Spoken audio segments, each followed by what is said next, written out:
Hi, this is Nikki Howe. Today I'm going to present a process that can revitalise the coordination of action in your workplace.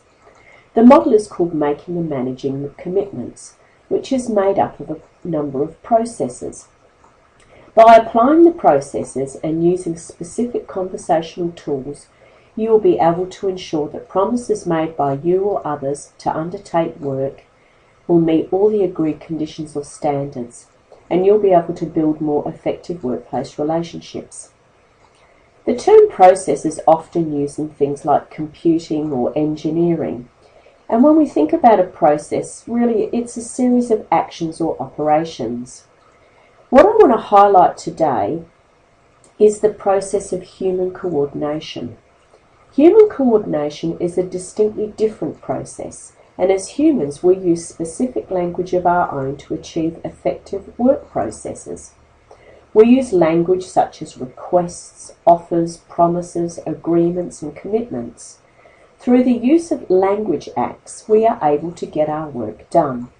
The fundamental purpose of making and managing commitments at the model is to provide you with a set of distinctions that exist in your language and when used correctly will facilitate the human coordination process.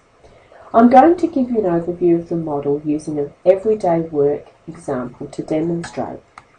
The Making and Managing Commitments model has 4 steps. The first step is preparation and planning. The second step is gaining a commitment. The third step is managing the performance. And the fourth step is evaluation. In this stage, stage 1, preparation and planning, imagine you are the customer and it is your responsibility to identify the what, the scope of work. You need to specify the required outcomes and deliverables. You need to say when you want it completed by, the different dates for the different stages, who will be involved, whose assistance and expertise is required, how it is going to happen, and what resources are available to complete the required work. You need to be very precise in your request, because a lack of precision in this first stage, your desire to get things done, may result in you not making a very effective request. So let me step you through the things that are required for you to make an effective request. Firstly, a direct request is spoken, so it doesn't remain a private conversation in your head. Secondly, the request is made to a specific person, the listener. The speaker trusts the competence, reliability and sincerity and involvement of the person that you're going to ask. There's a shared understanding of the task that's to be required, and there's clearly specified stages of the task that needs to be performed. There's agreement on the standards, you set this precise time frame for completion, and you consider the mood that you're in when you're making the request. You don't want your mood to be a mood where you're too sharp with the person, or where the person that you're talking to might be in an emotional frame of mind to be able to take it in. You also want to think about your own body, so that when you're making the request, you're operating from a body of legitimacy to ensure the appropriate voice, volume and tonality. So let me give you an everyday example. I'm the customer and Trudy is the performer. My request is, Trudy, can you please proofread this report?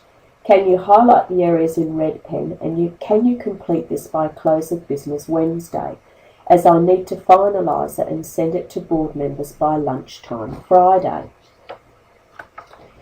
In this stage, I'm gaining a commitment. This is the second stage, and both myself and Trudy, so I'm the customer and Trudy is the performer, have important responsibilities. As the customer, it is my responsibility to make a clear and unambiguous request. And as the performer, it is Trudy's responsibility to make it clear if she's going to make a definite commitment or not, and if she's going to be agreeable to my terms and conditions of completion. Engaging people's support means making requests and gaining their willing commitment to do what is required.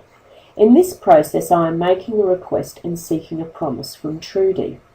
If we think about it as an equation, we are looking at a request plus acceptance equals a commitment. Some key points to consider here are the pivotal importance of making effective requests and gaining a response that indicates definite willingness to act on the request. This is an area that is fraught with danger from misunderstanding and miscommunication. An effective request equals what is done in response to your request is exactly what you wanted. An effective request is unambiguous. What is spoken by the requester is clear, and the listener has exactly the same understanding of what is being asked. Major risks in the workplace and the culture of an organisation can be the sloppy request or the slippery promise. Responding to requests, it's really important that when I make the request of Trudy, it is done as a request and not as a declaration. Because I've asked her, I am saying it should be done. Well, that's not really going to work, is it? So what we're really wanting to do is create an environment where Trudy's got the opportunity to say yes, no, maybe, or she could get back to me. So she could say yes, she could say no, she can commit later by saying she'll get back to me, or she can renegotiate by saying, I can proofread it, but I can't get it to you by Wednesday. At this point, I'm seeking a firm commitment, and this can be another area where you can get agreement sometimes, or sometimes you don't get agreement, but you assumed you did. For an example, a person might say, oh, look, I'll see what I can do. Or, okay, I'll try. These responses are not commitments. They're slippery promises, and if the person does not do what you asked, who is responsible? As the requester, it is your responsibility to gain the commitment. So let's go back to the example. I've had a conversation with Trudy, and she has agreed to my request and the conditions of satisfaction. So this third stage is managing the commitment. This is when Trudy takes action to fulfill the requirements of the request. There are three key considerations in this phase of the cycle, and both Trudy and I have responsibilities. Firstly, sometimes a request is no longer important, or the time frame for completing the commitment alters. Circumstances change. It is vital that as the customer, I inform Trudy as soon as possible. Secondly, there can be unpredictable circumstances, which can mean that the time frame or availability of Trudy has altered, and the request can no longer be fulfilled according to the agreement. It is critical that as soon as possible, Trudy outline any changed circumstances and either withdraw from the commitment or renegotiate it. For example, a different time frame, withdraw or organise someone else to manage the commitment. There is great value in renegotiating. When this is done as soon as it is known, it provides the customer, in this case me, with the time to readjust and reorganise the fulfilment of the request. And then there's the third stage, which is declaring completion, which is when the performer, in this case Trudy, informs me, the customer, she has completed the task. It is important because it facilitates effective workplace relationships by demonstrating care. The performer, Trudy, is reassuring me she has fulfilled the commitment. It creates a positive identity for the person who has completed the commitment. It is also about efficiency and productivity in the workplace, as the requester does not have to chase things up and remain in uncertainty. The fourth stage is evaluating fulfilment of the commitment. In this stage, the customer, me, assesses whether the commitment has been successfully or unsuccessfully completed. If it's successful, it's a positive assessment, and if it's unsuccessful, it's a negative assessment. So we have a conversation for appreciation if it's a positive assessment of what has been done by Trudy. This can often be overlooked, as the tasks people successfully undertake to fulfill the commitments can be taken for granted. The essence of this response is a conversation for appreciation, which is very often a simple thank you. The crucial importance of this seemingly basic piece of communication is that it takes care of a core human concern, to be acknowledged, recognised, valued and appreciated. This does not have to be done by making a fuss over someone, and at times additional attention can be important if the task has been challenging or complex. The second part in evaluating the commitment is a conversation for accountability. Now, this is a negative assessment of what has been done by Trudy. In essence, this is a conversation for accountability. This is not whinging, and it's not about getting people back. It is only applicable when it can be confirmed that the commitment that was made has not been fulfilled. This is where we return to the request. By reviewing what was agreed between me and Trudy and that there was a commitment. In this scenario, I need to identify where I think the commitment was not fulfilled.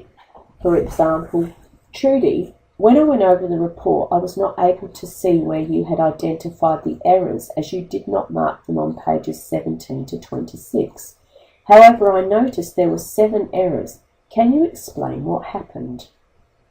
In this conversation, we are negotiating the conditions of satisfaction. It can become a conversation for accountability. This is a courageous conversation and it is an easy one to avoid. However, consistent avoidance is likely to set up a culture of mediocrity. In this case, if I do not address this with Trudy, it may continue and she may become a chronic underperformer. A chronic underperformer is a person who has been allowed to get away with not being made accountable for managing their commitments. Identity, performance, productivity, and relationships are closely bound up with how effectively we make and manage commitments. I encourage you to use this process to effectively make and manage commitments. And ensure up front that you get that request accurate, that people have a shared understanding. And then it's very, very easy to be able to appreciate the work that people do for you. And if they're not able to perform the tasks, it's much easier to say to them, where they haven't satisfied what you require. I really encourage you to use this process. It's very good at building effective workplace relationships and getting work done. So thank you.